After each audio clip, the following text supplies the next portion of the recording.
Bismillahirrahmanirrahim. Assalamualaikum warahmatullahi wabarakatuh. Alhamdulillahi ala ihsanih wa syukru lahu ala taufiqihi wa amtinani. Asyhadu an la ilaha illallah wahdahu la syarika lahu ta'ziman li sya'nih. Wa asyhadu anna Muhammadan abduhu wa rasuluhu ad-da'i ila ridwani. Allahumma shalli alaihi wa ala alihi wa ashabihi wa ikhwani. Para ikhwan dan akhwat jamaah Majelis Ta'lim Samara yang dirahmati oleh Allah Subhanahu wa taala, kembali lagi kita membahas kitab Ahaditsul Akhlaq karya Syekh Abdul Razak hafizahullah taala, hadis-hadis tentang akhlak. Karena kita tahu bahwasanya akhlak adalah perkara yang sangat penting dan dia adalah penerapan daripada ilmu dan daripada akidah. Ya, kalau seorang memiliki akhlak yang baik, menunjukkan ilmunya dia terapkan dan menunjukkan akidahnya benar, ya. Oleh karenanya perhatian seorang terhadap akhlak harus besar, ya. Akhlak yang baik sebab utama memasukkan orang ke dalam surga setelah tauhid, dan akhlak yang buruk adalah sebab utama menjerumuskan orang dalam neraka jahanam setelah kesyirikan.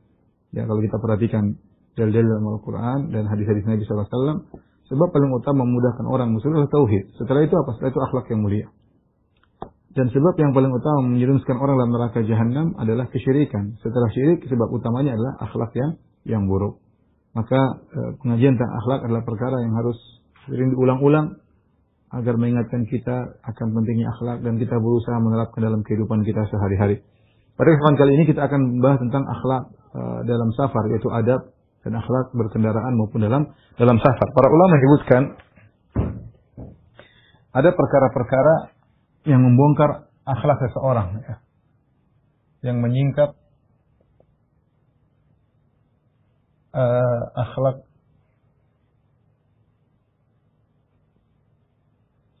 seseorang yang sesungguhnya.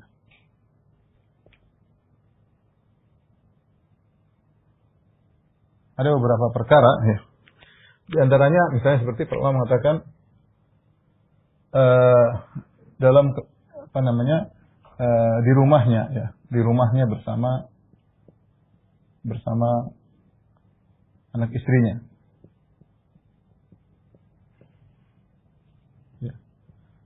Ini benar, ya. Jadi seorang akhlaknya akan nampak dalam di rumahnya ketika dia bersama istrinya, ya, dan juga anak-anaknya, ya. Karena bagaimanapun seorang berusaha untuk berakhlak yang mulia di depan orang lain, ya. Mungkin dia bisa menampakkan akhlak mulia di depan temannya, di depan gurunya, di depan teman kantornya, di depan bosnya, tapi itu dia mampu karena itu cuma ada dua hal, karena itu cuma sebentar dan kedudukan mereka memang di atas atau sejajar dengan dia, ya. Kedudukan mereka di atas sejajar dengan dia dan itu waktunya tidak panjang, cuma sebentar. Lain halnya ketika di rumah dia akan berhadapan dengan orang-orang yang lemah.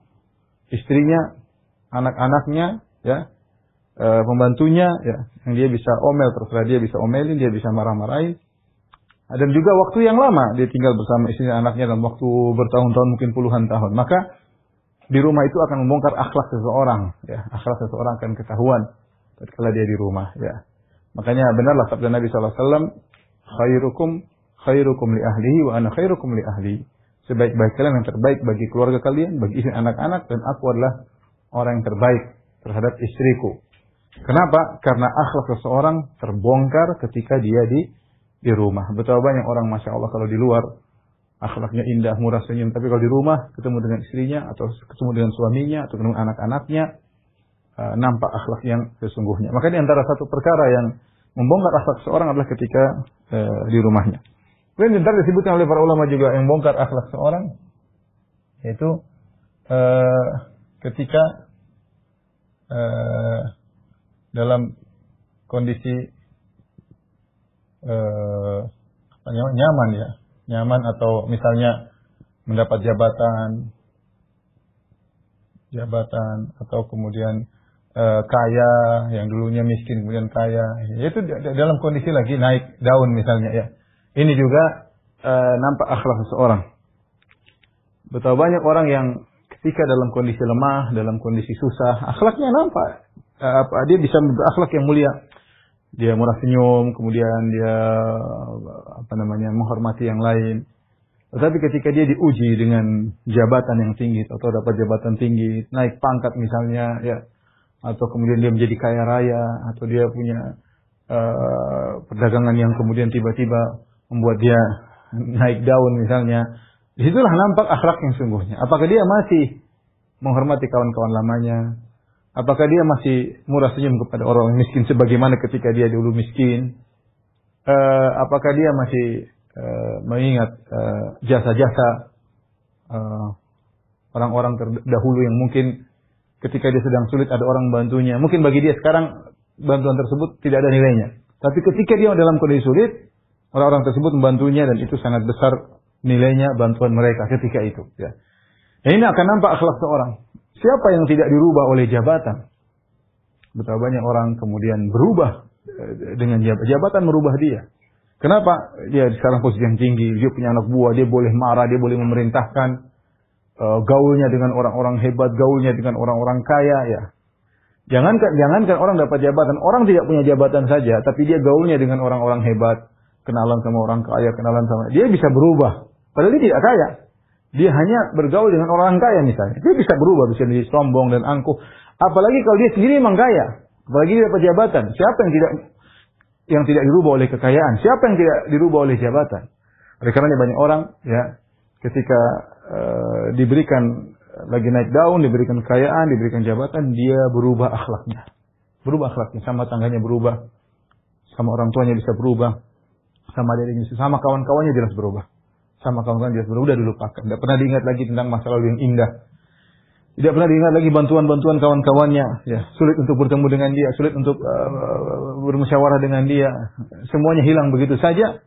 Ya, ma'asalamah ketika dia naik daun. Dan ini nampak akhlak seorang ketika dia dalam kondisi kuat, jadi pejabat atau jadi orang kaya, ya, maka akan nampak akhlaknya yang sesungguhnya. Akhlaknya yang sesungguhnya. Ini antara hal yang membongkar akhlak seseorang adalah ketika berselisih.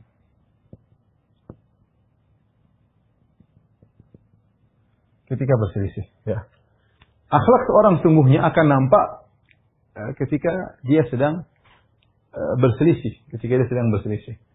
Jika sungguhnya akhlaknya mulia, ya, maka dalam perselisihan pun dia akan bisa menjaga dirinya.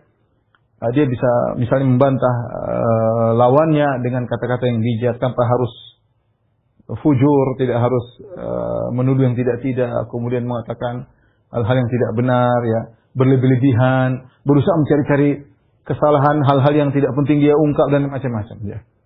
Orang yang ketika berselisih kemudian dia tenang, ya. Dia bisa menjelaskan dengan baik, tetap menghargai lawan bicaranya, tetap menghargai orang yang menyelisih dia, maka nampak akhlak yang sungguhnya ketika dalam perselisihan. Ada sebagian orang yang kita lihat, masya Allah, kelihatannya soleh, bertakwa, jaga lisan, ya. Tapi ketika berselisih, keluar semua borok-boroknya. Kalau udah nulis, pedis. Kalau dia bicara, sadis, ya. Kelihatan, dendamnya, semuanya kelihatan. Ya. Kebenciannya, ya. Padahal Allah mengatakan, wala yajrimannakum syana'anu qaumin ala alla ta'dilu i'diluhu aqrabu littaqwa. Kata Allah Subhanahu wa taala, jangan sampai kebencianmu kepada suatu kaum membuat engkau tidak berbuat adil, ya. Ini ayat ini turun tentang kaum muslimin dengan orang kafir, ya. Kalau orang kafir yang kita benci, tapi kalau ada kita sedang menilai mereka atau ada berkaitan dengan hukum dengan mereka, kita harus adil. Kalau orang kafir tersebut benar, kita bilang benar. Kalau hak bersama mereka dalam misalnya urusan dunia, kita bilang iya, kalian benar. Ya, makanya Allah mengatakan ulai jirimannakum syana'anu qaumin ala alla ta'dilu. Jangan sampai kebencian kalian kepada satu kaum buat kalian tidak adil. Lantas bagaimana kalau sama muslim? Sama muslim. Ini karenanya akhlak sungguhnya kelihatan tatkala terjadi perselisihan. Bahkan dalam persahabatan. Ya, itu bersahabat lama, mulai 2 tahun, 3 tahun, terjadi perselisihan nih. Namanya persahabatan mungkin tidak lanjut seterusnya, akan nambah perselisihan. Ya, terjadi perselisihan, kelihatan akhlak seseorang ketika sedang berselisih. Apakah dia selama ini akhlaknya asli atau hanya sekedar dipoles, ya, terlihat ketika sedang berselisih, ya. Oleh karenanya kalau ingin mengetahui akhlak seorang, lihat ketika sedang berselisih dengan dia, ya. Kemudian di antaranya kata para ulama, mengetahui akhlak seorang jika berurusan dengan uang.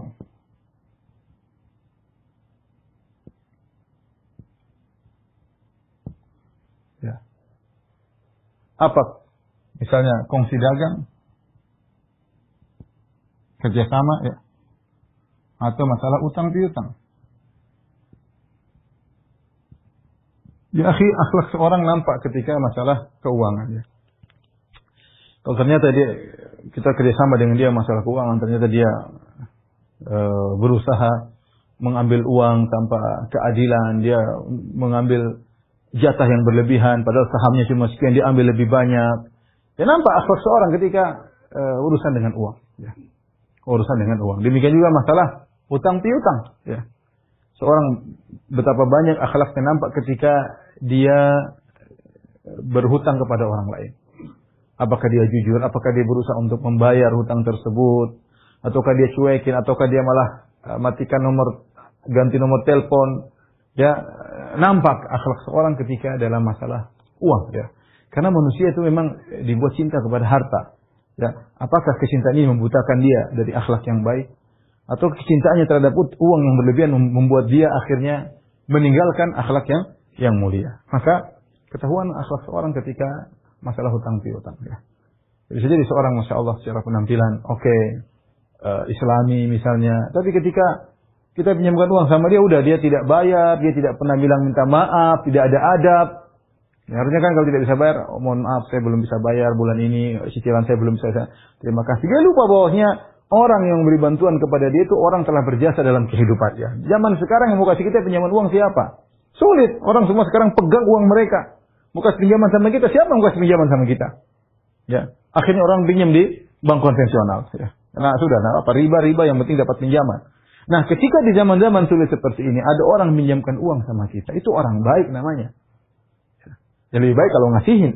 Tapi ngasih hadiah. Tapi ada yang dia sudah pinjamkan itu, dia sudah baik sekali.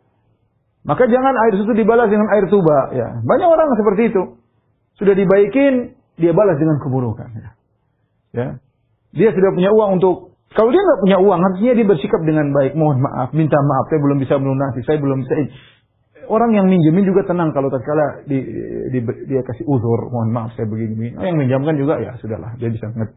Tapi kalau nggak punya uang terus hilang begitu saja.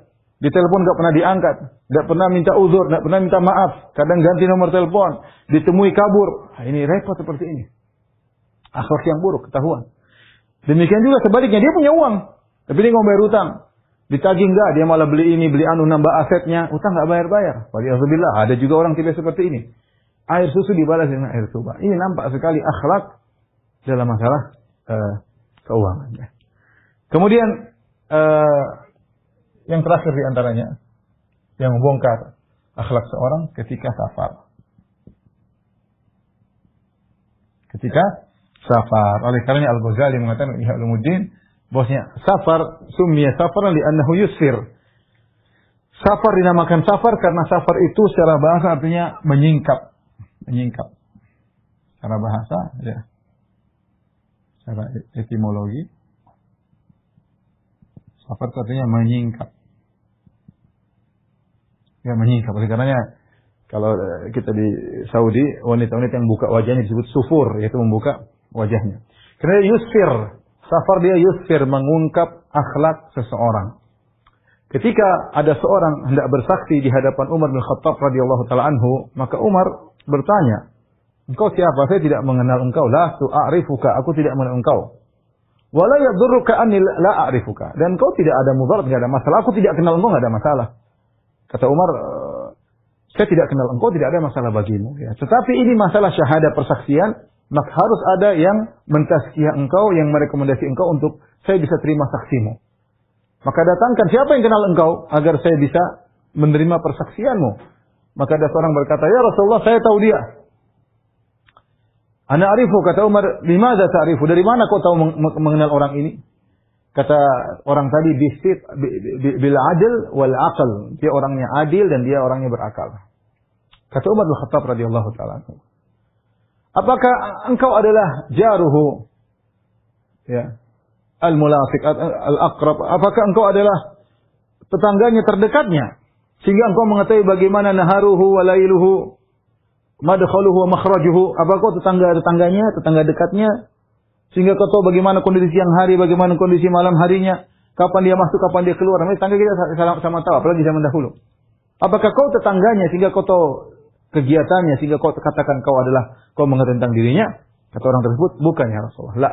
Bukan ya Amirul Mukminin. Saya bukan tetangganya.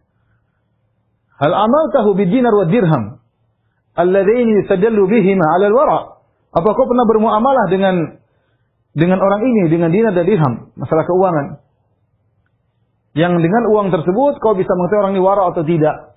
Kau pernah bermuamalah dengan dia masalah duit? Kata dia, la ya Amirul Mukminin. Tidak, saya tidak pernah bermuamalah dengan dia masalah duit. Ya. Hal sahibtahu fi safar. Apa kau pernah menemani dalam safar? Alladzi yastadallu bihi ala makarimil akhlaq. Yang dengan safar diketahui akhlak mulia seseorang. Ini perkataan Umar. Dan riwayat ini hadisnya sanadnya dihasankan atau disahihkan oleh Ibnu Hajar rahimahullahu taala. Apakah kau pernah menemani dalam perjalanan yang dengan safar diketahui sejatinya akhlak seseorang? Akhlaknya baik atau akhlaknya buruk dengan safar tersebut. Kata dia, la, tidak juga ya Amirul Mukminin. Kata Umar, lasta ta'rifu, kalau gitu kau tidak mengenal orang ini. Kalau kau tidak mengenal orang ini. Di antara perkataan Umar tadi, safar mengungkap akhlak seseorang. Ini. Safar mengungkap akhlak seseorang. Apalagi kalau kita bicara tentang akhlak safar zaman dahulu, yang penuh dengan kesulitan, di bawah terik matahari, kendaraan yang sederhana, kemudian terkadang mengalami kesulitan, terkadang dihantam dengan angin kencang, dihantam dengan debu, ya subhanallah, terkadang kehabisan makanan, terkadang tidak menemukan mata air, dan macam-macam namanya safar zaman dahulu melewati padang pasir. Maka kondisi-kondisi seperti ini akan membongkar akhlak seorang. Apakah dalam safar dia perhatian sama orang lain, ataukah dia hanya mementingkan perutnya sendiri, ataukah dia memperhatikan rombongan, ataukah dia cepat emosian, ataukah dia pelit, ataukah dia baik, apakah dia sholat malam atau tidak, apakah dia sholatnya bagaimana, semua ketahuan dalam safar.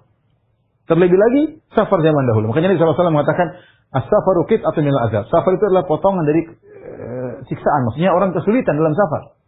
Ya. Apalagi safar zaman dahulu. Safar zaman sekarang tentu tidak seperti zaman dahulu. Ya, tidak begitu membongkar akhlak seseorang. Tapi bagaimanapun kalau orang safar dengan orang lain dalam waktu yang lama, dia akan tahu bagaimana akhlak orang ini. Safar misalnya haji berhari-hari sampai 20 hari, 25 hari, sampai 40 hari bersama. Dia akan tahu akhlak orang ini seperti apa. Apalagi dalam kesulitan misalnya, bagaimana emosinya orang ini, bagaimana pelit atau tidak, ketahuan. 40 hari bersafar akan ketahuan akhlak seseorang. Ya. Jadi karenanya, seorang berusaha tetap berakhlak mulia ketika dalam safar. Dan subhanallah, sebagian ahlul jahiliyah dahulu, mereka terkenal akhlak mulia dalam safar. Contoh seperti ayahnya Ummu Salamah, ya, Ummu Salamah radhiyallahu ta'ala anha, bintu Abi Umayyah. Abi Umayyah dulu dikenal dengan Zadur Raqab, ya. Ya, dia adalah ayahnya dahulu adalah seorang dikenal dengan bekal para musafirin. Kenapa dikenal dengan bekal para musafirin? Karena ayahnya Ummu Salamah ini dahulu, kalau orang bersafar dengan dia, yang lain tidak boleh bayar, dia yang bayar. Ya. Dia yang bayar. Sehingga orang senang bersafar dengan dia. Bagaimana kita bersafar, ada kawan yang bersafar dengan dia. Jadi kalau safar semuanya dia yang bayar. Masya Allah, hotel dia yang bayar. Wah, enak bersafar dengan seperti itu. Makan dia yang bayar, naik taksi dia yang bayar. Wah, nikmat. Sungguh nikmat punya kawan dalam safar. Itu ada di zaman jahiliyah. Ada di zaman jahiliyah. Ya, artinya sebagian mereka berakhlak mulia dalam safar. Sebagian mereka setia kawan dalam safar, dalam kesulitan, ya. Luar biasa. Di zaman jahiliyah. Bahkan seperti kita sebutkan Abul Bakhtari ketika dalam perang Badar. Jadi setia kawan ketika Rasulullah mengatakan, kalau kalian ketemu Abul Bakhtari, wahai kaum muslim, jangan bunuh dia. Akhirnya para sahabat ketemu Abul Bakhtari, para sahabat mengatakan, kami tidak diperintahkan untuk membunuhmu. Kau tidak bisa dibunuh. Terus kawanku bagaimana? Kata Abul Bakhtari. Kata para sahabat, adapun kawanmu tidak. Kata Abul Bakhtari, enggak. Saya mati bareng atau selamat bareng. Setia kawan dalam perjalanan pertempuran. Ini didapati, meskipun ngawur ya, tapi ini adalah saya katakan, ini didapati dari sebagian orang-orang jahiliyah. Kita pun dalam kehidupan kita sekarang, kita bersafar dengan banyak orang, kita dapati akhlak memang kelihatan dalam safar. Bagaimana ibadah seorang kita tahu, bagaimana tutur katanya, ya. Sebenarnya dia seperti apa kita tahu, ya. bagaimana kita menghadapi kesulitan, bagaimana sikapnya ketahuan. Ya mungkin selama ini kita lihat dia kalau tulis di Twitter, masya Allah manis kata-katanya. Kalau lagi tulis status indah, kalau nge-share semuanya keindahan. Tapi begitu kita ketemu dengan dia, sehari 2 hari oke. Dia masih bisa sembunyikan. Tapi ketika kita safar dengan dia berhari-hari, 7 hari, 8 hari, 20 hari, wah ketahuan. Bagaimana akhlak seseorang. Dari tutur katanya, dari perilakunya, dari ibadahnya, semua kebongkar. Ya, semua kebongkar. Maka Islam mengajar kepada kita, tatkala kita bersafar, ada adab-adab yang harus kita perhatikan agar Allah menjaga kita dalam safar kita. Secara umum, ketika kita sedang safar, ya, akhlak yang harus kita perhatikan yaitu diantaranya adalah akhlak pada sesama teman safar, yang saling menghargai, kemudian saling mikir bersama, saling kepentingan bersama. Kalau makan bersama, makan bareng-bareng, ya, jangan menyinggung perasaan dalam safar misalnya. Ya. Akhlak-akhlak umum harus kita jaga di luar safar maupun dalam safar harus kita jaga. Ya. Namun pada kesempatan kita akan bahas secara fokus tentang adab-adab berkendaraan dan adab-adab safar. Saya akan bacakan dari buku Syekh Abdul Razak Al-Badr hafizahullahu ta'ala. Ikhwan dan akhwat yang dirahmati Allah Subhanahu wa taala. Berikut ini kita akan menyampaikan tentang adab-adab berkendaraan dan juga adab-adab bersafar. Dalam satu hadis dari Ali bin Rabi'ah, dia berkata, "Syahidtu Aliyan wa utiya bidabatin liyarkabaha." Aku melihat Ali bin Abi Thalib didatangkan kepadanya tunggangan. Falamma wada'a rijlahu fir rikab, tatkala dia meletakkan kakinya di pijakan, misalnya naik kuda ada pijakan, naik onta ada pijakannya untuk naik, ya. Seperti kita juga naik mobil ada sebagian mobil ada pijakannya, baru kita pinjak, terutama mobil besar, baru kemudian kita naik, ada pijakan, ya. Qala, ketika dia menginjak pijakan tersebut dia mengatakan bismillah. Bismillah. Falamma stawa ala dhahriha, ketika dia sudah sudah naik sudah tenang di atas tunggangan tersebut, misalnya di atas onta atau di atas himar atau di atas kuda, ya. Kemudian dia mengatakan alhamdulillah. Ketika dia sudah di atas dengan tenang, dia mengatakan alhamdulillah. Setelah itu dia berdoa, membaca firman Allah Subhanalladzi sakhkhara lana hadza wa ma kunna lahu muqrinin. Ya, maha suci Allah yang telah menundukkan ini bagi tunggangan ini bagi kami dan kami tidak bisa menundukkannya, ya.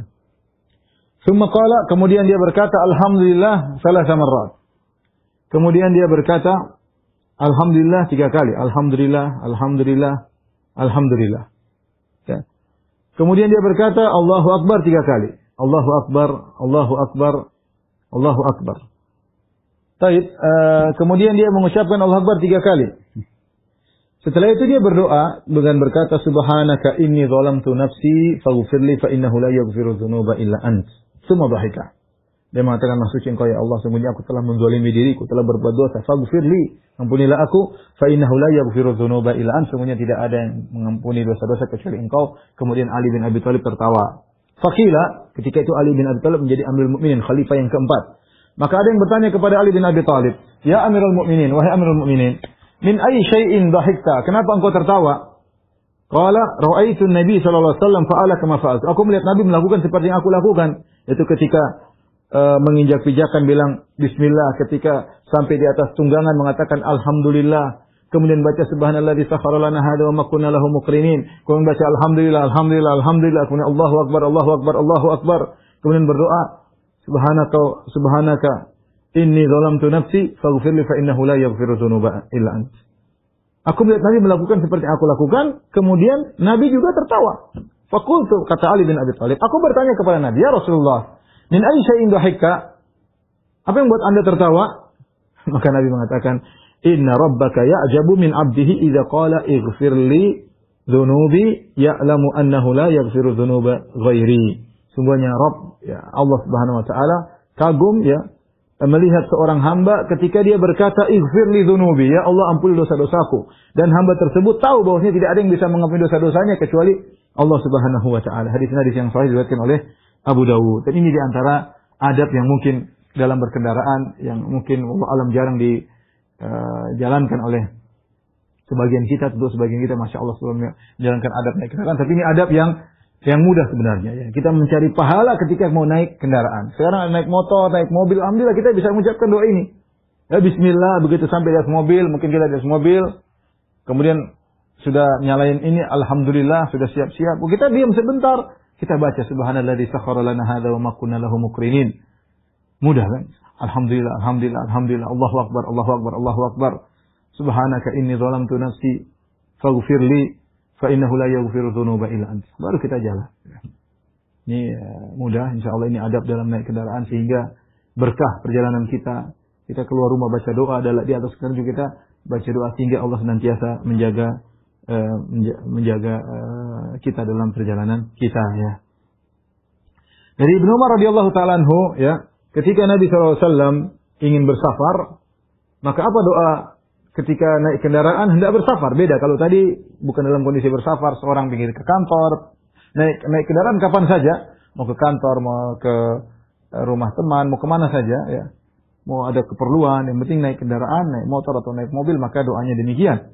Adapun kalau untuk safar, maka doanya lebih spesial lagi.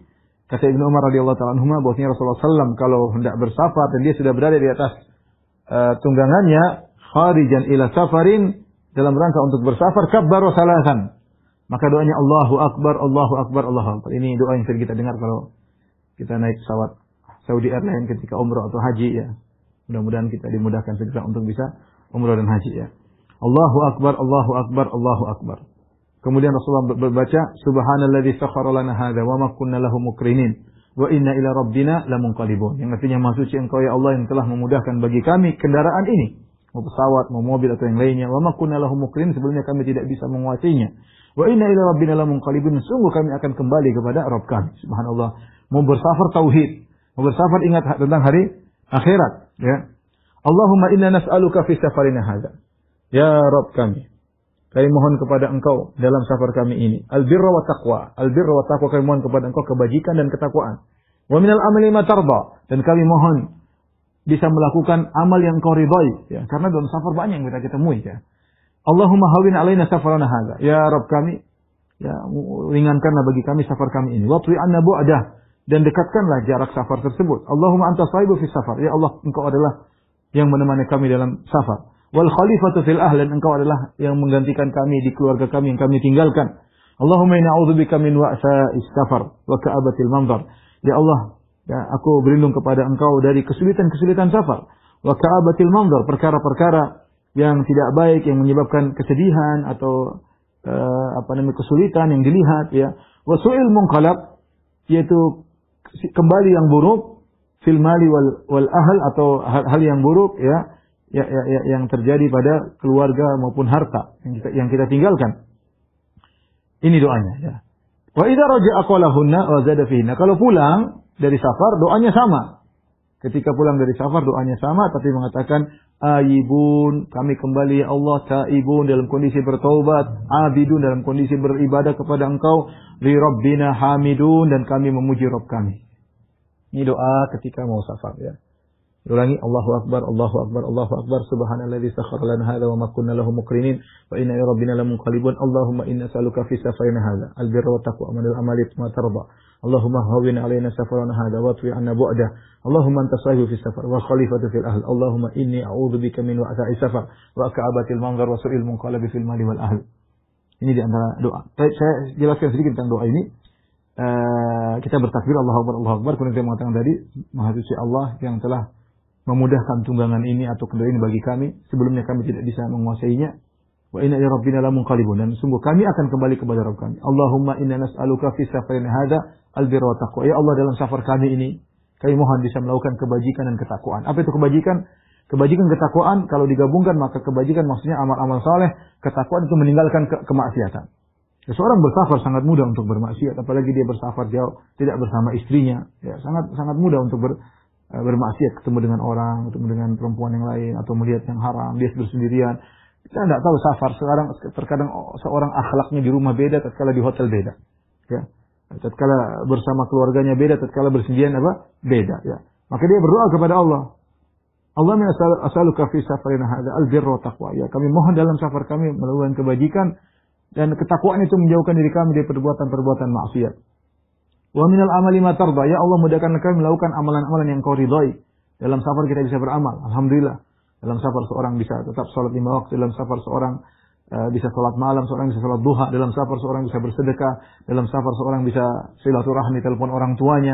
Dalam safar kita masih bisa beraktivitas melakukan amal-amal kebajikan yang mendatangkan keridhaan Allah Subhanahu wa taala. Dalam safar kita bisa seperti orang lagi mudik ya, bisa mendengar ceramah. Bayangkan mudik naik mobil seharian misalnya, atau ada yang sampai keluar Jawa ya, tinggal putar ceramah, mungkin serial apakah Riyadhus Shalihin, apakah sirah Nabi, apakah kitab tauhid, banyak dia bisa dengar, apakah kisah-kisah Nabi, dia bisa dengar, melakukan amal yang diridhai meskipun dalam kondisi bersafar, minta kepada Allah ya.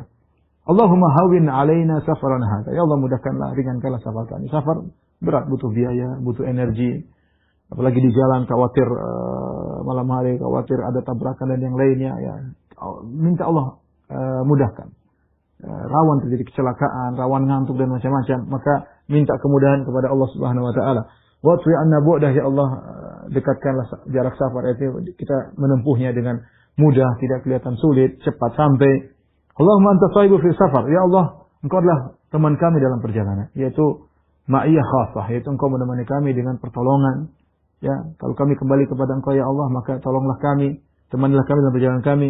Wal khalifatu fil al, ya Allah tidak ada yang menjaga keluargaku, tidak menjaga anak-anakku kecuali Engkau. Aku tinggalkan mereka dan Engkau adalah khalifah fil ahl, Engkau yang menjaga mereka ya Allah. Bayangkan seorang bersafar ingat ini semua, ya, agar ini doa agar Allah bisa menjaga anak-anak kita, menjaga istri kita. Allahumma inni a'udzubika min wa'sa'is safar. Ya Allah, aku berlindung kepada Engkau dari hal-hal yang berat dalam safar ya.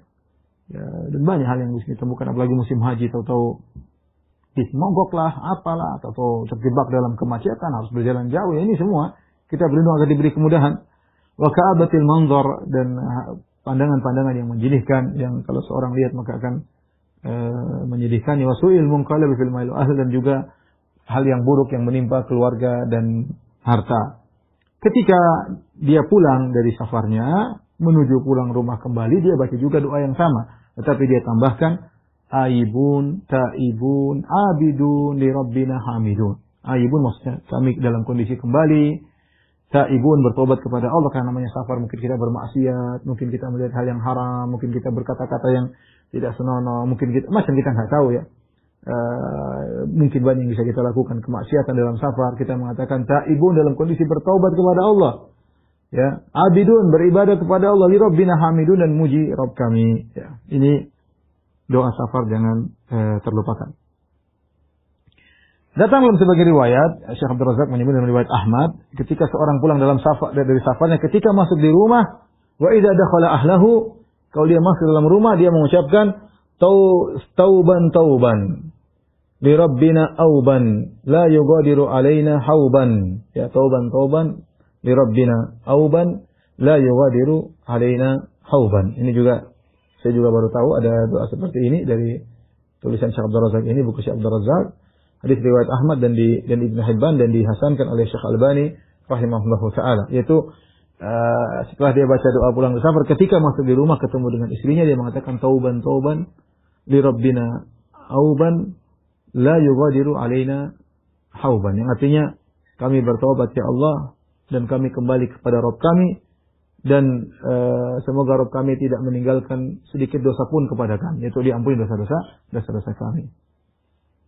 Di antara adab safar dan berkendaraan, kalau naik tempat yang tinggi maka bertakbir, kalau turun tempat yang rendah maka bertasbih. Kata Jabir bin Abdullah, kunna idza sa'atna kabbarna, kami kalau naik kami bertakbir, kalau kami turun idza nazalna sabbahna, kalau kami turun kami bertasbih. Kata sebagian ulama bahwasanya hikmahnya ketika kita naik, mungkin kita merasa di tempat yang tinggi, kita ingat ada yang lebih tinggi daripada kita semua, ada yang lebih hebat daripada kita semua. Mungkin kita naik mobil mahal, kemudian tinggi, mungkin kita naik pesawat, ya, kita merasa ada sesuatu, apalagi duduk di first class atau business class, merasa kita bilang Allahu Akbar, Allahu Akbar, Allahu Akbar, Allahu Akbar, Allah Maha Besar di segalanya, Allah Maha Besar di segalanya. Ketika kita turun melewati tempat-tempat yang rendah, kita bertasbih, subhanallah, subhanallah, Allah Maha Suci dari segala kekurangan, subhanallah. Bagaimana seorang selalu dalam safarnya diingatkan kepada Allah Subhanahu wa taala. Demikian juga di antara adab ketika safar, ya, di antara petunjuk Nabi SAW mendoakan orang yang hendak bersafar. Nah, mendoakan orang yang hendak bersafar. Ketika kita sedang bersafar, kita tahu dia, kita pamitan kepada orang. Kata para ulama diharapkan sebagian perkataan Ibnu Abdul Bar, yaitu kita pamitan kepada orang-orang agar mereka mendoakan kita. Ya. Karena kita butuh doa. Kita pergi entah kembali atau tidak. Ya. Maka kalau mereka doa dengan tulus, masya Allah ya. Nabi SAW demikian. Kalau ada orang hendak bersafar, Nabi doain dia. Dia datang pamitan sama Nabi doain. Maka Nabi SAW berdoa, Astaudiullah dinak wa amanatak wa khawatima amalik. Aku menitipkan kepada Allah agamamu. Aku menitipkan kepada Allah amanahmu. Dan aku menitipkan kepada Allah agar Allah menjaga penutup-penutup amal. Kita tidak tahu safar. Bisa jadi meninggal. Artinya, ya Allah, aku menitipkan kepada engkau penutup amal dia. Kalau dia meninggal, husnul khotimah. Dalam safar terus entah ketabrak, entah apa, nggak tahu. Tapi husnul khotimah dalam kondisi bertakwa kepada Allah. Kemudian, astaudiullah dinak. Aku titipkan agamamu kepada Allah Subhanahu wa Ta'ala. Saya katakan dari kata safar, bisa jadi rentan seorang terjumus dalam kemaksiatan ya. Jadi kalau ada keperluan ke negara-negara kafir, bi'adzubillah ya. Hati-hati ya, ada cerita buruk, saya ketemu dengan sebagian kawan, dicerita Ustaz, saya punya kawan lagi bersafar dengan saya di suatu negara, kemudian ngajak saya berzina di suatu hotel tersebut berisi berbagai macam wanita dari berbagai macam mancanegara. Dia bilang kapan lagi dia dapat kesempatan seperti ini. Bi'adzubillah. Dia kalau pulang ke rumah mungkin soleh. Tapi ketika sedang bersafar, ya, kemudian di depan dia ada kesempatan untuk bermaksiat. Kata dia sama kawan saya tersebut, kapan lagi kita bisa melakukan? Ini lagi berbagai macam mancanegara, mau wanita dari negara ini, dari negara ini, dari negara ini, dari negara mana, ada semua. Ya, tinggal bisa dicicipin ya. Waliyadzubillah, teman saya tidak mau, dia cerita menyedihkan ya. Ya karena namanya orang sedang bersafar, terkadang agama dia berubah. Maka kalau kita ingin terjaga, kita pamitan sama orang. Kalau kita berpamit sama orang yang sudah kenal sunnah, mereka akan doain. Astaudiullah dinak wa amanatak wa khawatima amadik. Aku menitipkan kepada Allah agamamu, amanahmu, dan juga penutup amal. Ya. Yaitu berdoa agar Allah menjagamu. Intinya berdoa agar Allah menjagamu. Demikian seorang datang kepada Rasulullah. Dia mengatakan, Ya Rasulullah, ini uridu an usafir, fa'ausini. Ya Rasulullah, aku ingin bersafar. Berilah wasiat kepadaku. Kata Rasulullah SAW, alaika bitaqwallah wa takbir ala kulli syaraf. Hendaknya kau bertakwa kepada Allah dan setiap kau naik tempat yang tinggi bertakbirlah. Ya. Falamma an walla rajul, tatkala seorang orang tersebut pergi, maka Nabi mendoakan dia, kata Nabi, Allahumma twi lahul arda wa hawwin alaihi safar. Ya Allah, lipatlah bumi baginya dan mudahkanlah dia dalam safarnya. Demikian juga ada seorang berdatang kepada Nabi berkata, Ya Rasulullah, ini uridu safaran. Ya Allah, aku ingin bersafar. Ya Rasulullah, aku ingin bersafar. Fazawidni, berilah bekal kepadaku. Kata Nabi SAW, Zawwadakallahu taqwa. Semoga Allah memberikan bekal engkau ketakwaan. Seperti firman Allah Subhanahu wa Ta'ala dalam masalah haji, wa tazawwadu fa inna khairaz zadi taqwa. Berbekalah kalian dalam haji, butuh biaya, butuh makanan, butuh duit, tapi sebaik-baik bekal adalah ketakwaan. Sebaik-baik bekal adalah ketakwaan. Ittaqillah haitsuma kunt, bertakwalah engkau kepada Allah dimanapun kau berada. Ketika dalam negeri, ketika di luar negeri. Ketika bersafar bersama keluarga, ketika bersafar sendirian. Ya. Makanya di antara sunnah, kalau kita bisa bersafar dengan istri, bersafar dengan istri. Nabi SAW bersafar dengan istrinya. Bahkan dalam safar-safar yang mengerikan, safar untuk berjihad, Rasulullah SAW bersafar dengan istrinya. Ya, itu sunnah Nabi. Kalau kita bisa bersafar dengan istri, kita punya duit. Ya, selama istri tidak bawel, tidak bikin ganggu usaha kita, tidak bikin macam-macam, ya bawa. Kalau punya duit, kalau nggak punya duit, ya apa boleh buat. Ya, jadi kalau punya duit, kita bawa istri kita. Jadi teman ngobrol kita di pesawat, di mobil. Ya. Sunnah ya. Kalau istri antum banyak, antum bisa bikin qur'ah, yaitu undian yang keluar namanya antum bawa. Tapi kalau cuma satu, itu ajak itu aja. Dia ajak kemana-mana. Nggak perlu undian. Di undian pun yang keluar dia terus ya. Jadi sunnah Nabi SAW adalah bersafar dengan istri. Ya. Ya mungkin ada sebagian orang, Ustaz saya kalau bawa istri repot ya, ngurusin dia, kita mau serius dalam usaha, ada pertemuan rapat dan macam-macam. Oke lah, kalau memang ada usaha silakan. Tapi kalau kamu mampu, saya katakan bersafar menjalankan sunnah, bawa istri. Dalam safar apapun, ya, bawa istri. Kalau memungkinkan, ya karena dengan adanya istri lebih menjaga kita. Jaga pandangan kita. Mungkin kita lagi ngeliat cewek-cewek, lihat pramugari dijual sama istri. Mas, pandangan mas. matamu itu dijewer sama istri ya. Ya ada istri yang mengingatkan ya. Nggak enak sama istri ya. Ini diantara sunnah. Apalagi di zaman sekarang maksiat di depan kita mungkin ada orang mungkin safar kalau sendirian mungkin dia lihat macam-macam ya, ada istrinya dia masuk ya. Jadi sunnah kalau bisa bawa istri. Jadi kita ketika sunnah yang ingin bersafar kita pamitan. Kalau tidak bisa ketemu langsung kita telepon, kalau nggak bisa telepon kita bisa lihat WA kepada teman-teman dekat kita yang kita tahu mereka tulus mendoakan kita. Dan yang dipamiti jangan malu-malu untuk sungkan-sungkan mendoakan. Mendoakan baik di WhatsApp dan dia ucapkan atau dia telepon astaudiullah dinak wa amanatak wa khawatimah amalik. Doain dia ya dengan tulus. Semoga doa kita bermanfaat agar Allah menjaga dia. Ini saya katakan tadi disebut oleh Ibnu Abdul Bar dalam kitabnya Bahjatul Majalis menyatakan dianjurkan seorang ketika hendak safar pamitan ya berharap didoakan oleh mereka karena itu sunnah Nabi SAW karena doa mereka tulus insyaallah berkah yang menemani dia dalam perjalanan. Kemudian juga dalam perjalanan ya dalam perjalanan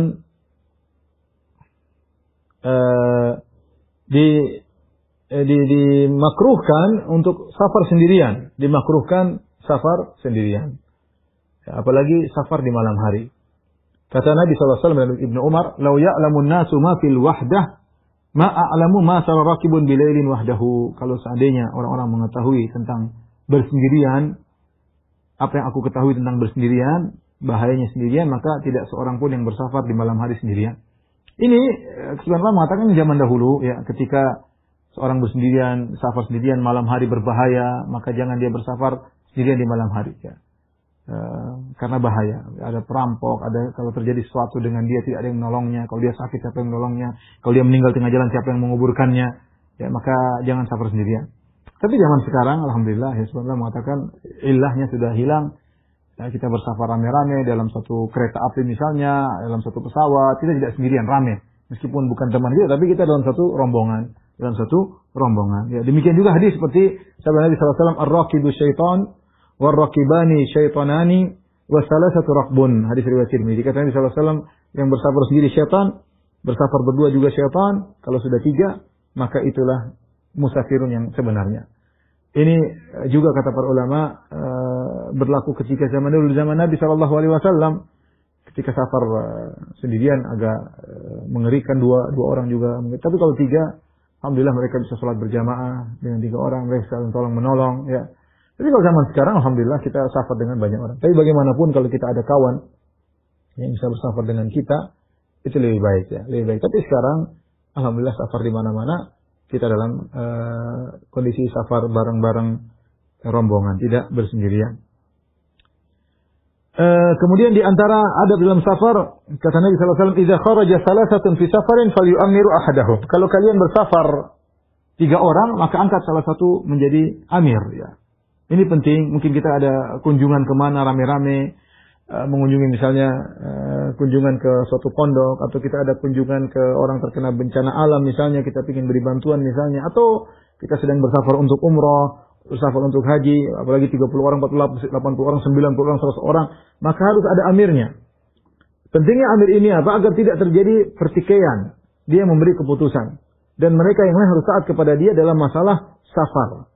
Semua keputusan dalam masalah safar maka ditaati karena kita telah mengangkatnya sebagai amir. Ini antara sunnah, ya sunnah agar tidak terjadi pertikaian dalam apa? Dalam safar tersebut, maka diangkatlah pemimpin yang dia kalau ada masalah didiskusikan dan dia sebagai pemberi keputusan. Maka kita pilih pemimpin yang baik, yang bijak, yang bisa melihat situasi dan kondisi, yang mungkin punya ilmu, yang tidak cepat emosi. Kita pilih kamu saja jadi amir, ya. Nah, kalau kita sudah menjadi amir, maka kita serahkan kepada Allah. Apapun keputusannya kita jalankan. Selama itu adalah ketaatan kepada Allah Subhanahu wa taala. Kemudian juga jika bersafar, jika sampai singgah pada suatu tempat maka berdoa, ya. A'udzu bikalimatillahi tammati min syarri ma khalaq. Doa yang mudah. Ya, aku berlindung dengan nama kalimat-kalimat Allah yang sempurna dari keburukan apa yang Allah ciptakan, ya. Seorang membiasakan diri, dia mampir sebentar, bilang, a'udzu bikalimatillahi tammati min syarri ma khalaq. Misalnya dia mampir di, apalagi dia tidur, mungkin mampir di rest area kemudian tidur di mobil, berdoa, ya, agar dilindungi supaya tidak ada orang iseng jahil kepada dia, Allah akan lindungi, ya. Allah akan lindungi. Atau dia mungkin mampir di hotel, dia berdoa, a'udzu bikalimatillahi tammati min syarri ma khalaq. Kata Nabi sallallahu alaihi wasallam, "Man nazala manzilan tsumma qala", barang siapa yang singgah suatu tempat kemudian dia berdoa, a'udzu bikalimatillahi tammati min syarri ma khalaq, lam yadhurruhu syai'un hatta yartahila min manzilihi dzalik. Maka tidak ada yang bisa memberi mudarat kepada dia sampai dia meninggalkan tempatnya tersebut. Di antara adab safar adalah jika seorang selesai dari safarnya segera ketemu istrinya, ya. Istrinya sudah rindu sama dia, anak-anak rindu sama dia, pulang segera. Kata Nabi sallallahu alaihi wasallam, "As-safaru qit'atun minal azab." Safar adalah potongan dari kesulitan. Yamna ahadakum ta'amahu wa syarabahu wa naumahu. Safar menghalangi seorang dari makanan yang biasa dia makan, dari minuman yang biasa dia minum, dari tidur yang biasa dia tidur, ya. Namanya safar sulit. Sampai sekarang pun safar kita meskipun naik pesawat dengan bisnis kelas, ya, dengan makanan Eropa, dengan makanan Arabik, tetap saja lebih enak di rumah kita goreng sayur kangkung sama tempe goreng dengan sambal, luar biasa, ya, luar biasa. Mau tidur di bisnis kelas dengan kursi yang datar, yang lurus, tidur enak, ya. Dilayani oleh pramugari, tapi dia lebih enak di rumah. Kasur tidur nyaman, lebih enak, ya. Bahkan sebagian orang bilang sama saya tidak bisa, atau dia tidak bisa langsung adaptasi. Hari pertama dia pasti hari pertama sulit untuk tidur. Nanti hari kedua, hari ketiga baru dia adaptasi, bisa tidur nyaman di tempat tersebut. Ada sebagian orang seperti itu, tidak biasa tidur di tempat di luar rumahnya. Ada sebagian orang seperti itu. Makanya kata Nabi SAW, "Fa'idha qadha nahmatahu", kalau sudah selesai urusannya, "falyu'ajjil ila ahlihi", maka segera pulang ke rumah, kembali ke istrinya. Istrinya sudah kangen, dia juga sudah kangen, ya. Tapi di antara adab safar, dalam hadis bahwasanya Rasulullah SAW sering safar hari Kamis, ya. Sering safar hari Kamis, ya. Di pagi hari, ya. Kalau seorang bisa bersafar hari Kamis, ya, pilih hari Kamis, oke, karena itu sunnah Nabi SAW. Tapi kalau tidak bisa, tidak jadi masalah. Ada seorang harus safar tiap hari, ya sudah, mau apa lagi.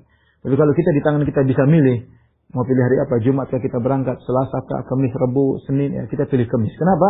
Karena Nabi SAW sering bersafar di Kamis pagi, ya, atau di hari Kamis. Kalau memungkinkan, kalau ada halangan yang lain, terserah hari apa saja, tidak jadi masalah. Kemudian kalau diingatkan wanita tidak bersafar tanpa mahram. Kata Nabi SAW, "La yahillu limra'atin tu'minu billahi wal yawmil akhir tusafiru masirata yawmin illa ma'adhi mahram." Tidak halal bagi seorang wanita beriman kepada Allah dan hari akhirat. Kalau anti beriman kepada Allah, anti beriman kepada hari akhirat, maka tidak halal anti bersafar dengan jarak 1 hari, 1 malam, kecuali dengan mahram. Ini hukum asal. So, darurat lain cerita. Darurat atau hajah syadidah dalam kondisi mendesak, ya, apa boleh buat, seperti sebagian wanita yang harus berhijrah sendirian dari Mekah menuju Madinah. Ya. Tapi asalnya seorang jangan menggampangkan hal ini. Kecuali ada uzur, ternyata suaminya di luar negeri, adik-adiknya suruh temani, nggak ada duit juga untuk menemani dia harus bayar tiket, dia nggak punya duit, sementara dia harus berobat misalnya keluar kota, atau dia harus menjenguk orang tuanya sedang sakit. Ya, ini lain cerita. Ya, dia bismillah, dia berangkat meskipun sendirian, cari kendaraan yang aman, insya Allah, maka tidak jadi masalah. Ya, tapi menggampangkan sedikit-sedikit, safar sendiri, ya.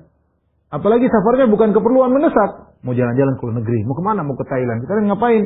Nonton, nonton apa, kayak nonton orkes, kayak nonton konser lah, apalah. Mau kemana? Mau Prancis, mau ke Paris. Suami mana? Ya. Saya tidak perlu suami, yang penting duit ada. Ya, ini gimana seperti ini? Menggampangkan. Ya.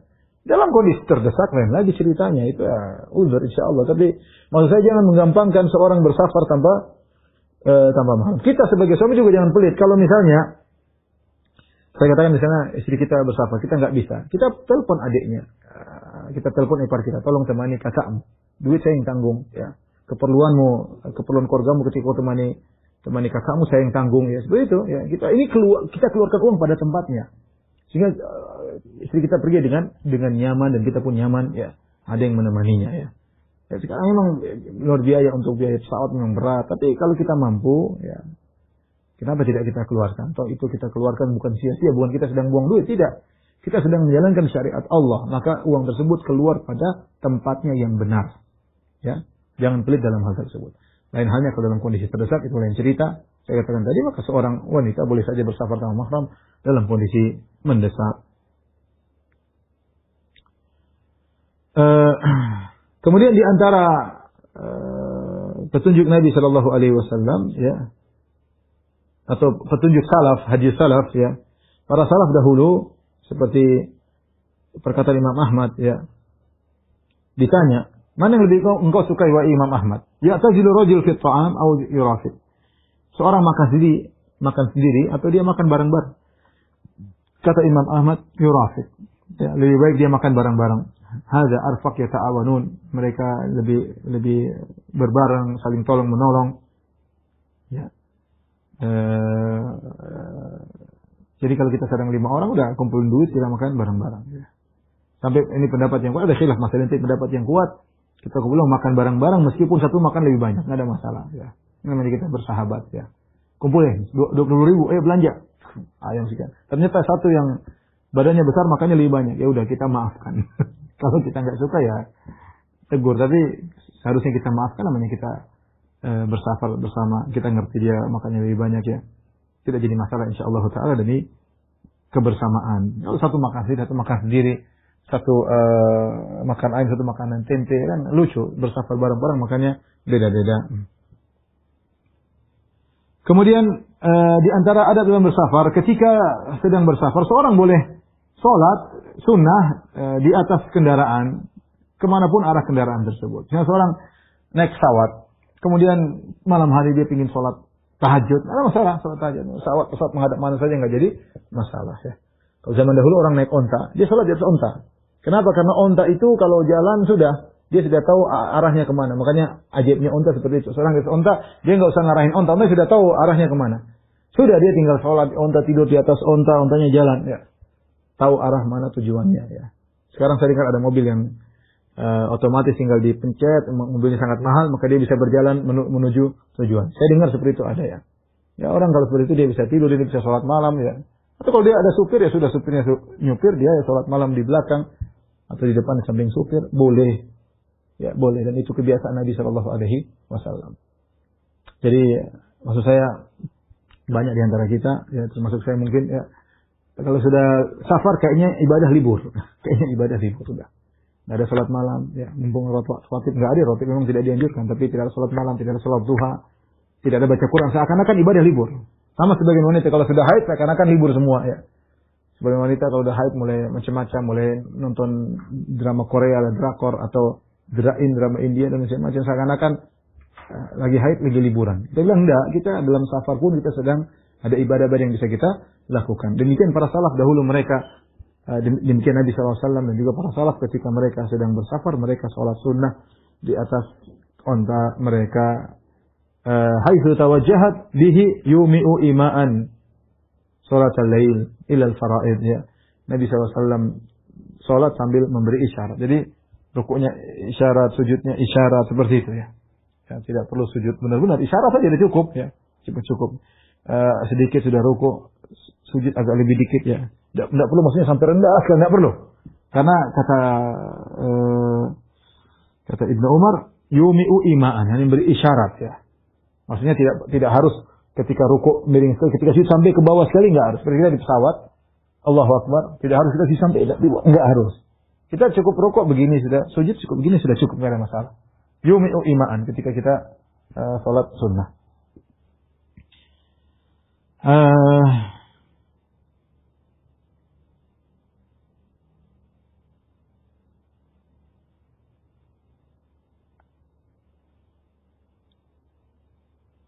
Jangan lupa, masih banyak adab tapi saya ringkas karena waktu sudah mau habis, ya. Di antara adab, jangan lupa banyak berdoa ketika safar, ya. Kata Nabi SAW dari hadis Abu Hurairah, "Salatu da'awatin mustajabat, la syakka fihinna." 3 doa yang pasti dikabulkan, tidak ada keraguan dalamnya. Da'watul walid, doanya orang tua. Da'watul musafir, doanya orang sedang bersafar. Wa da'watul mazlum, doanya orang sedang dizalimi. 3, doa orang tua, ayah maupun ibu kepada anaknya. Doa seorang sedang bersafar, doa sedang dizalimi. Ini menunjukkan bahwa orang sedang bersafar, banyak rahmat Allah turun kepadanya. Di antaranya dia, kalau puasa boleh tidak berpuasa. Allah kasih kemudahan. Kenapa musafir? Kalau dia sholat dikosor, 4 rakaat jadi 2. Tidak perlu qobliyah, tidak perlu ba'diyah, kecuali qobliyah subuh. Ya. Allah kasih kemudahan. Ya. Kalau dia berdoa, dikabulkan doanya. Maka seorang mengambil kesempatan ketika dia bersafar, terutama dia safar, kemudian hari Jumat dalam kondisi bersafar, Jumat sore berdoa kepada Allah, tergabung kepadanya keutamaan berdoa setelah asar di hari Jumat. Kemudian dia sedang bersafar, dia berdoa, jangan lupa doakan orang tuanya, doakan dirinya, doakan anak-anaknya. Jadi Allah kasih bonus, jangan kita buang, kita ambil, berdoa. Ya, berdoa ketika safar. Kemudian ketika pulang dari safar tadi sudah kita sebutkan ya doa-doanya. Di antaranya Nabi SAW melarang seorang pulang malam-malam mengetuk pintu istrinya tanpa diketahui oleh istrinya. Bikin kejutan, tiba-tiba pulang. Kata Jabir bin Abdullah radhiyallahu anhu, "Naha Rasulullah SAW an yatruka ar-rajulu ahlahu lailan." Rasulullah SAW melarang seorang pulang dari safar ketuk pintu rumahnya atau mendatangi rumah istrinya di malam hari. Yatakhawwanuhum aw yaltamisu atharatihim, yaitu mencari-cari kesalahan istrinya ya, atau ingin bersuudzon kepada istrinya, dilarang ya. Dalam riwayat yang lain, nah Rasulullah SAW idza atala rajul ghaibata an ya'ti ahlahu turuqan. Rasulullah SAW melarang seorang jika lama meninggalkan istrinya, seminggu, 2 minggu, sebulan, lama ya, kemudian dia ngetuk pintu malam hari, tiba-tiba dia datang. Ya, di antara sebabnya, karena Rasulullah SAW ingin wanita tersebut bersiap-siap menyambut suaminya. Kalau sehingga dia belum bersyukur, dia bisa bersyukur. Ya. Sehingga dia bisa merapikan rambutnya. Karena syariat ingin suami istri dalam kondisi mesra. Jadi ketika suaminya pulang, rindu, mungkin di luar sana lihat macam-macam, pulang rindu istrinya. Ketika pulang tiba-tiba di malam hari istrinya baru bangun dalam kondisi semerawut, rambutnya berdiri semua, ngiler sana sini, ya gimana? Maka jangan pulang di malam hari sehingga istrinya bisa siap-siap di siang hari untuk menyambut dia. Itu di antara hikmahnya. Adapun kalau dia pergi sehari dan istrinya sudah tahu kapan dia datang, maka tidak jadi masalah meskipun di malam hari. Para ulama mengatakan ini berlaku di zaman dahulu. Ya. Adapun zaman sekarang dengan adanya sarana telepon, WhatsApp, pemberitahuan, seorang boleh pulang jam berapa saja. Yang penting dikasih tahu istrinya. Sayang, saya pulang sekitar jam sekian. Sayang, saya pulang siap-siap. Saya pulang sekitar jam sekian. Siap-siap apa mas? Siap-siap makanan. Siapkan dirimu ya misalnya. Saya pulang jam sekian-sekian. Jadi tidak mengapa meskipun malam sebelum subuh. Karena ada pemberitahuan kepada istrinya. Oleh karenanya tidak disunahkan seorang ingin beri surprise, kejutan. Pulang tiba-tiba. Ya, enggak. Memang baik tapi indah. Tapi bukan begitu sunnah Nabi SAW. Nabi ingin istrinya siap-siap untuk menyambut apa? Suaminya. Sebagian orang ingin bikin surprise. Tiba-tiba datang di malam hari. Bikin kejutan istrinya. Ini tidak dianjurkan. Wallahu a'lam bishawab. Kemudian diantaranya sunnah, dan ini sunnah yang langka dikerjakan oleh orang-orang zaman sekarang, adalah ketika pulang di siang hari atau di waktu duha, ya, sebelum pulang sholat dulu 2 rakaat di masjid terdekat. Dan itu kebiasaan Nabi Shallallahu Alaihi Wasallam. Dari Ka'ab bin Malik radhiyallahu anhu, anna Nabi Shallallahu Alaihi Wasallam kana idza qadima min safarin duhan dakhala al masjid. Sallallahu kalau pulang dari safar di waktu duha, ya, maka dia pun masuk masjid, fa shalla raka'ataini qabla an yajlis, maka dia salat 2 rakaat sebelum dia duduk. Maka ini sunnah kalau kita pulang safar di pagi hari, jangan lupa kita mampir salat 2 rakaat di masjid terdekat. Tapi sekarang kadang-kadang masjid tertutup, susah kecuali waktu salat. Ya, tapi kalau kita mampu pulang 2 rakaat di masjid dulu, bersyukur kepada Allah kalau diselamatkan oleh Allah, baru kita pulang ke rumah, itu yang terbaik ya. Itu yang terbaik ya.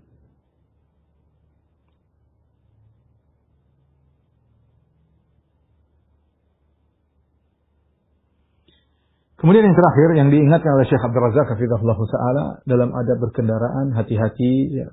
Seorang jangan bawa mobil ngawur ya, betapa banyak kecelakaan. Jangan kita beri mudarat kepada orang lain ketika berkendaraan, punya adab. Jangan kita nyalip tiba-tiba buat orang kaget. Jangan kita nakut-nakuti orang, betapa banyak kecelakaan. Jangan kita parkir di bahu jalan, bahaya. Hal-hal yang mungkin bisa membuat kita memberi mudarat kepada orang lain. Ya. Kita bisa celaka dan kita bisa mencelakakan orang lain ya. Rem diperiksa, mobil yang baik, jangan sampai kita bawa mobil yang kondisi tidak baik sehingga tidak bisa punya rem, bisa nabrak orang dan yang lainnya ya. Intinya adab dalam berkendaraan. Kecepatan kita atur ya, jangan berlebihan ya, apalagi kita tidak bisa mengontrolnya, betapa banyak terjadi kecelakaan. agar kita dalam bersafar bertakwa kepada Allah tidak menzalimi orang lain, tidak menzalimi. Kalau ada orang kemudian ingin lambung kita, kasih biar dia lambung. Jangan kita emosi kemudian kita ingin lambung dia, kejar-kejaran mengerikan di dalam perjalanan. Jangan begitu, setelah dia mau lambung aja. Mungkin dia lagi sakit perut atau apa ya, biarin aja ya. Atau ada keperluan, mungkin ibunya sakit, ya sudah, jangan kita halangi dia.